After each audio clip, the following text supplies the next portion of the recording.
Just before we dive back into the episode, I wanted to quickly share something that might interest you, especially if today's conversation has got you thinking about your own sustainability work.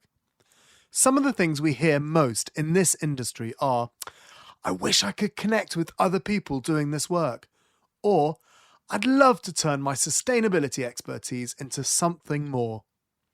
Well, 51 to Carbon Zero, the sponsor of this podcast, have created their own referral network. And it does exactly that. This isn't about selling you something, it's actually about helping you make money while building the sustainability community we all need. So here's what's in it for you. First, you get to join a genuine community of sustainability experts who share knowledge, refer work to each other, and solve problems together. So, no more working in isolation. Secondly, there's real money involved. There's 10% plus commission on software referrals. We're talking about projects that go from 30 grand up to 100 grand. Plus, you'll be able to boost your presence by taking part in our fireside chats. I've actually got an email in front of me from Louise Stevens, one of the ambassadors, and it says that all her clients are genuinely happy because she's got a great partner and her clients love them. But here's the bigger picture. You'll be helping accelerate the sustainability transition that we all desperately need. Every referral, every connection, every collaboration moves us closer to the world we're all working towards.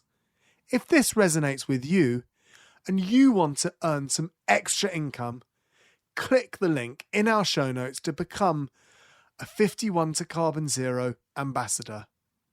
Okay, back to the show.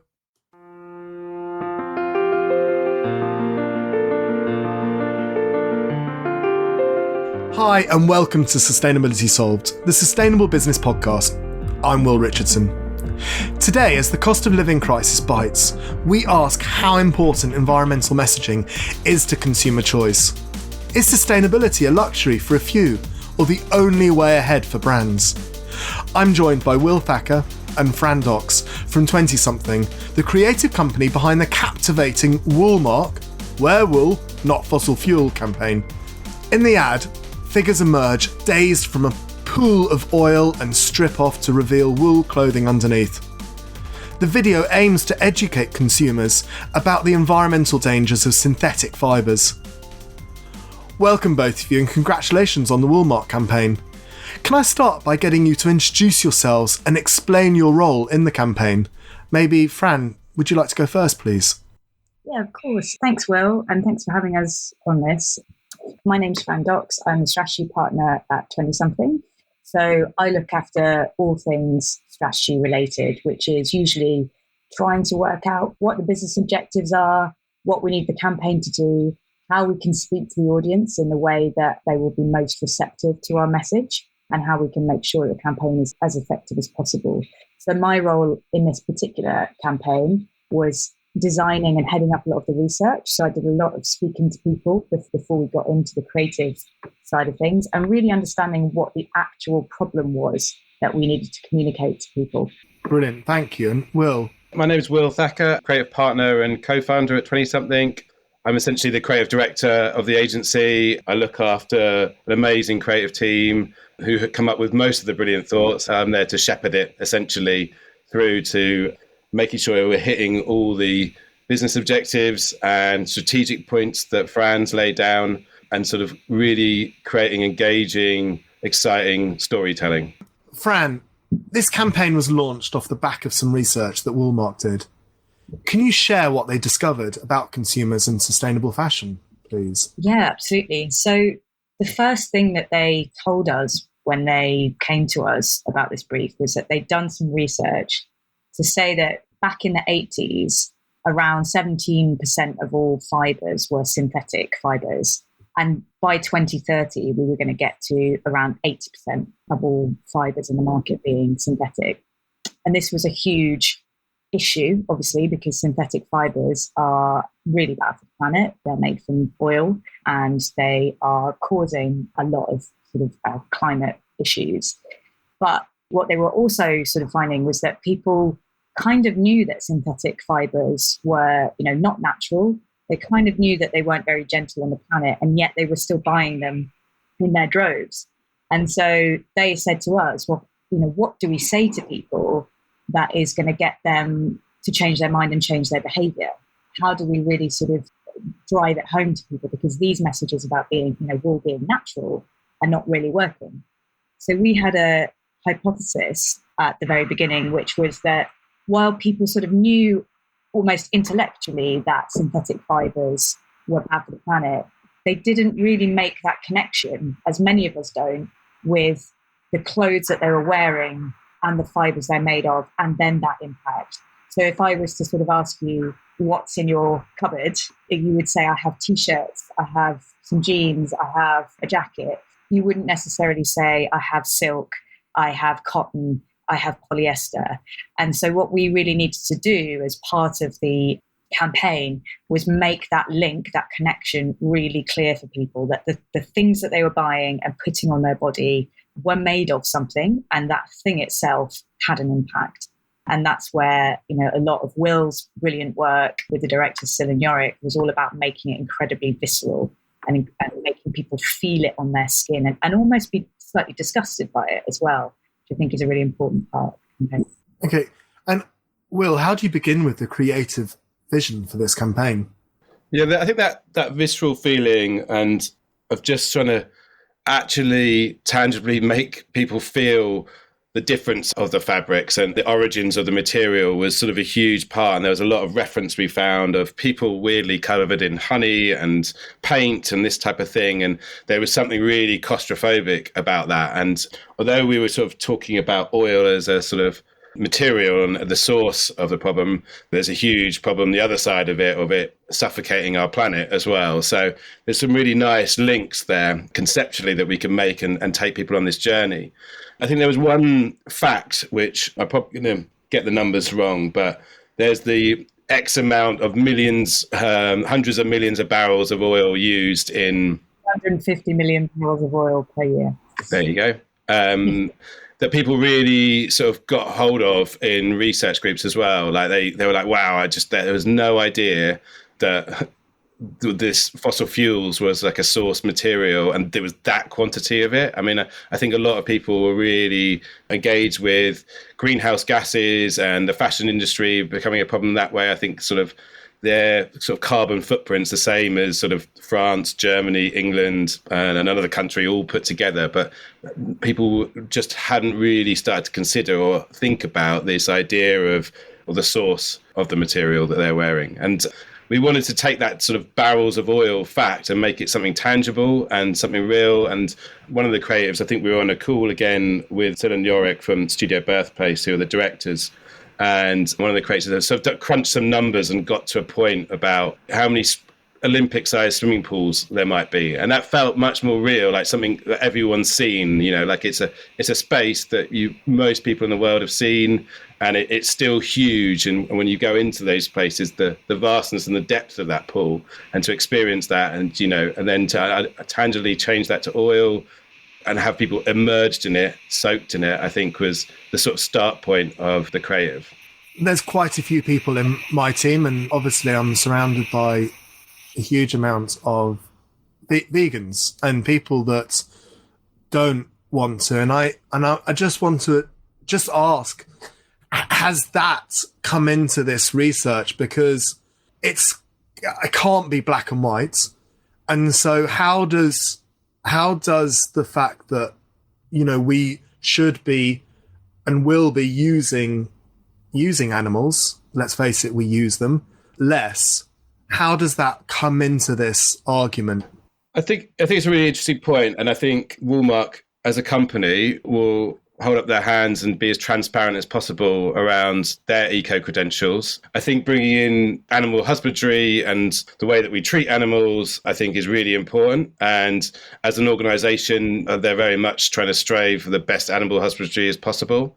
In terms of what vegans' standpoint in the world, there are plenty of products that in the world of the choices that we make that are not vegan friendly as well. And I think this material choices really come down to Like you can either be on that side or the idea of vegan friendly fabric. There is obviously fabrics that are not driven from oil based, but are not driven from animal products as well. So they're out there as choices. I think from Woolmark's point of view, this is very much driven this fossil fuel problem and the continuing growth of that. It is dominating the materials that we're using, and it's continuing to dominate the materials that we use.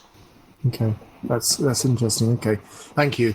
I mean, does the age of your target consumer matter when launching an environmentally focused campaign? And I mean, are some ages more willing to listen? Yeah, definitely. I think the sort of younger consumer, and when I say younger, I'm not sort of saying not necessarily just Gen Z. I think it's sort of millennials below tend to be a bit more receptive, tend to be a bit more switched on about environmental issues. I think you also tend to find that the youngest end tend to be a bit more optimistic, actually, and a bit more action oriented. There can be a bit of sort of feeling of jadedness, really, in the kind of older generation. But yeah, absolutely. You certainly see a lot of action in the kind of younger side of it. Natural England published the results of a survey recently that said those with a higher household income were more likely to agree that looking after the environment was important to them. So is sustainability a luxury for the few, particularly in a cost of living crisis? Yeah, I think it is, especially if you're shopping for new items. Of course, there's a whole sort of resale industry, which is massive. But when it comes to shopping for new clothes, a wool jumper can cost 4 times as much as its polyester equivalent. But I don't think that the problem is so much that people on their incomes tend to live less sustainably. I think the problem is much more systemic in that we have such deep levels of inequality in the first place, and that people on lower incomes are sort of forced into overusing resources because they need to survive. And I think the really sad thing is that that's quite a vicious cycle, because people on lower incomes tend to be the worst affected by climate change. Maybe they live on floodplains because housing is cheaper in that space. And it's just a real sort of systemic problem that I think we need to kind of address from the top down as well. 20-something has worked on environmental messaging for several brands. Do you think that sustainability matters to consumers for some product areas more than others? Yeah, I think there's some areas that are much closer to home. I think they're the sort of brands and products that people literally consume or put into their bodies or put on their bodies or rub onto their bodies. I think people are really conscious on that thing because I think it literally affects them. And so I think that's a big area that's had a bigger push. And I think, the sort of organic side of things from food has obviously grown sort of faster than other sustainable messages. But I think that's a sort of big area that definitely people relate to a lot better. Yeah. And Will, what do you think the future holds for brand messaging? Are we going to continue to see environmental issues at the fore?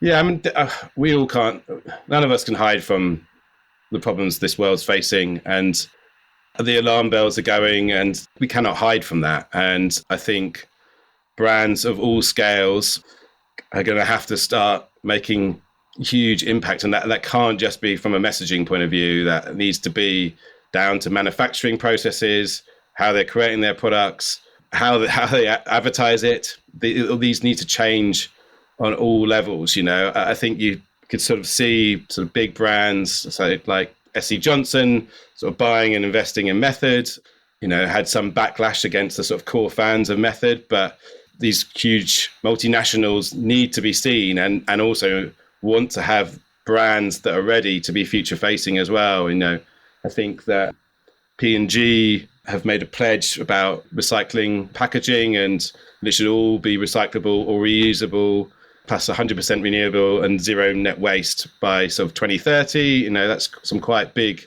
goals and good goals. And I think they are much more as a business level than a sort of marketing comms level, but I think they're amazing places to start talking about from a brand. And then I guess you also see this sort of badging that we've started to see with like B Corp, 1% of the planet, climate neutral certificate. I think these are visible badges that people are starting to look for and more. One of the things that I find really interesting is the nature of that message and how it's changing. And this was something that we really kind of had in the back of our mind when we were creating the Woolmark work, which was that, so previously there used to be a lot of comms that were almost quite finger waggy and sort of saying, oh, don't do this, don't have plastic straws. And they were this sort of constant feeling of, oh, we're all messing it up and these are the new rules. And what we wanted to do with the Woolmark ads, because we tended to find that when you said messages like that, people would either kind of turn off from it because they would say, well, you just made me feel like a bad person, or they would disassociate from it and sort of say, well, I'm not that kind of person. So when we created the Woolmark work, we were very conscious to create almost this feeling of surprise. And there was no sort of blame in it. There were just these people that kind of emerged and looked at this oil on their arms in this kind of sort of shocked moment, as if they're not necessarily complicit in it. It's something that has really just sort of occurred and emerged, rather than something that we were telling people, look what a bad mistake you've been making all these years. And I think, the nature of those messages are much more on a level, we're all in it together trying to change things, rather than you as an individual have messed up. Yeah, that makes a lot of sense. And Fran, a part of your role is keeping an eye on consumerism and digital footprints for the youth market. What changes and trends do you see emerging? Yeah, there's definitely a move towards sustainable brands. So brands like Allbirds and Everlane in the US doing incredibly well. There's been a real resurgence of interest in, brands like Patagonia and North Face. And also, as I sort of mentioned, the secondhand fashion market is growing hugely. So it's currently valued at around 40 billion. And I think it's set to double by the next few years. Unfortunately, you also have this kind of swing of the likes of brands like Shein, who are still doing phenomenally well. They're outstripping H&M and Zara, and they're growing at sort of a massive rate. And I think that's also due to this kind of TikTokization of consumerism, where often these brands are using very sophisticated algorithms to show you products that are super relevant for you, and really kind of sucking in that consumer that wants to show a different outfit on Instagram or TikTok every day. So there's almost like these two forces at play at the same time, and we just got to hope that the sustainable one wins out. And when we talk about sustainable, it seems to me that for this podcast we've been talking about environment more than sustainable. I mention it because one thing we've not talked about is how much we pay the workers in the factories in any of these companies. So Patagonia, North Face, and the fast fashion brands. So how do we address that problem? Because it is systemic. And it's not even systemic within the fashion industry, actually. It's systemic within any manufacturing in inverted commas. Yeah, it's such a big one.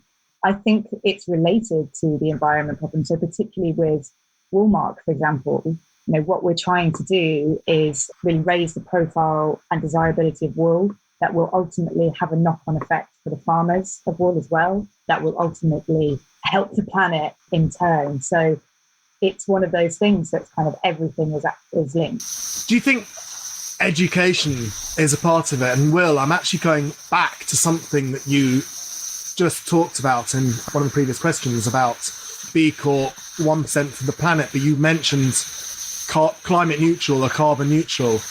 And from a business that, within the Green Element Group, we recognise that being climate neutral is kind of BS, to be honest with you. It's that there is nothing to it.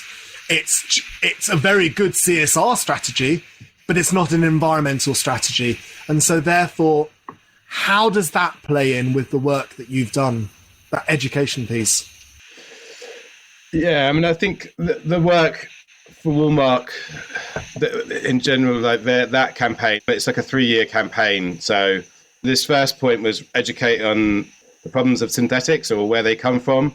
The next year would be hopefully about engaging retailers and doing partnerships with them and educating them. And then the third year that we haven't quite got to yet, how that spools on. But I think there's a big job with consumers generally. Also, back to the sort of badging thing about what all this stuff means. Is it real? Does it have any effect?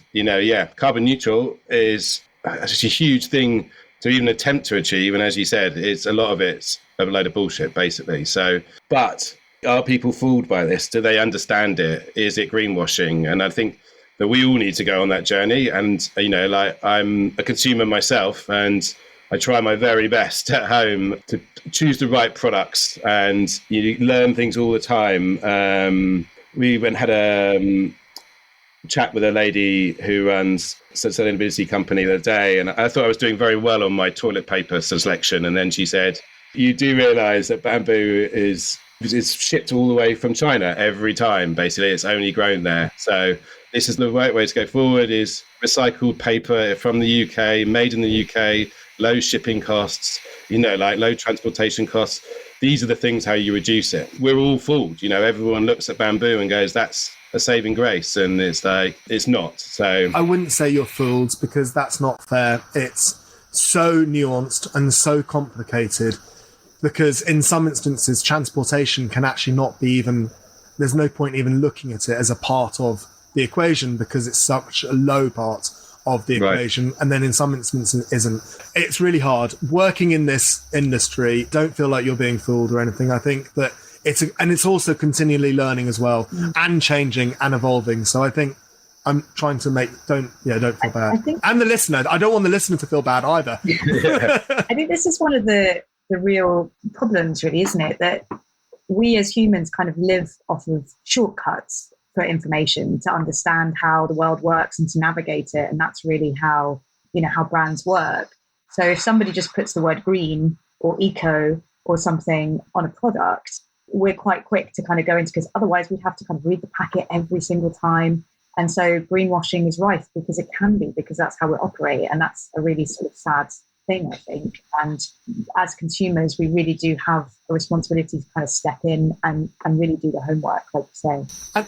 Since the pandemic, recruitment has been very competitive for businesses. Do you think a brand's environmental messaging matters to staff as well as consumers? As a company, we were fed up with the norm of our industry, and we wanted to create something new. And part of that was sort of taking control of our own destiny of the type of companies that we wanted to work with.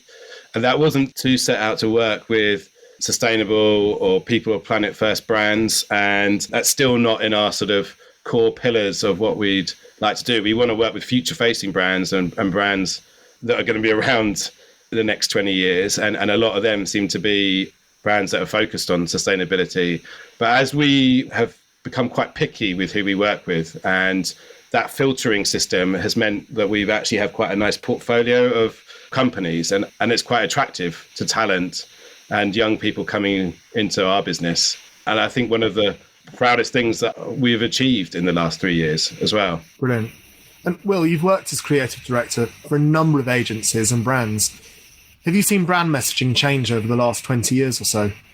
Yeah, hugely. When I first became a sort of art director in my first sort of job, in my first agency, and for years, really, I didn't ever see a sustainability brief or really an eco campaign or anything like that. And, I've spent my time, and that's why I've sort of made the decisions that I do now. I have spent some of my time selling burgers and sugary alcoholic drinks and cars and things like that. And I think I work in a business of consumerism in some ways, and now I'm trying to make better choices of that. In terms of the messaging that I think has changed, I think a really interesting way of looking at this is creatives portfolios over the years. So in our industry, you put together a portfolio and you take it round to different creative directors, different agencies, and you present the work that you're into and your ideas. And I think that at the beginning, when I started out, it was full of, you wanted disruptive brands and you wanted disruptive messaging, and it was almost two fingers up to everything, you wanted to go through a portfolio very quickly, and it was in some ways quite shallow in that sense. There was a key insight to a brand, but it got my attention and I related to that product. And then probably around 2010, I would say, you started to have this word purpose come along. And in these portfolios, you start to see brand ideas, sort of like Coca-Cola doing this project for Wells, or and these speculative ideas, but they were sort of purpose bolted onto brands. And I think now when you look at young creatives portfolios, they're full of brands that have that sustainability, that purpose, that people and planet built into the business. And I think that's sort of where the messaging sort of tracked over the years. Brilliant. And finally, both Will, Fran, other than your own projects, can you name a recent environmental messaging campaign which you thought was very effective? Yeah, one of my favourites that I actually used a couple of times as a reference point when we were developing the Woolmark work is address pollution. So it was a few years ago, but it was a site saying, addresspollution.org. And you basically go on it and put your own postcode in, and it gives you a very, it's a beautiful interface, clear reading of how much pollution is, what's the air quality level at your house. And I thought it was just a really simple, beautiful way of making it really real and really immediate to people, and something that they could share and something that they could then send to their MP. And I love the kind of interactivity of it and the way that it had action built into the message. So that's something that we're definitely looking at. How do we start creating direct action with our next phase of the campaign? Will? REI, the American outdoor company, about 7 years ago, boycotted Black Friday, and it said opt outside, and they basically closed all their stores on that day, and it's sort of grown and grown, and now they close everything. So everyone has their day off, it's paid. They send their employees outside. The distribution locations are closed. The headquarters are closed. The call centers are closed. And on a day of mass consumerism as a big brand to opt out, I thought that was a wicked campaign. And it showed some purpose and a statement that we're not going to get sucked into this, another big spin day for us to spend money. Brilliant. Yeah, it's very good. Well, thank you both very much for coming on this podcast. Thank you. Thanks for having us. Thank you, Will. That's it for this edition of Sustainability Solved. Thank you to my guests Will Thacker and Fran Docx from 20-something. I'm Will Richardson at Green Element. For more information on the Woolmark campaign, 20-something and the Green Element, please check the show notes. If you have any feedback or questions, you can get in touch with us at Green Element on social media. And don't forget to follow this podcast in your favourite app or write us a review.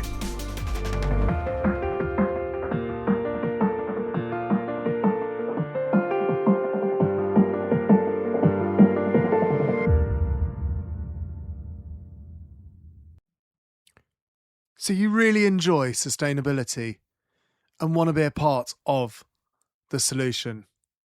Come and join our vibrant community now. Book a call and we can talk more.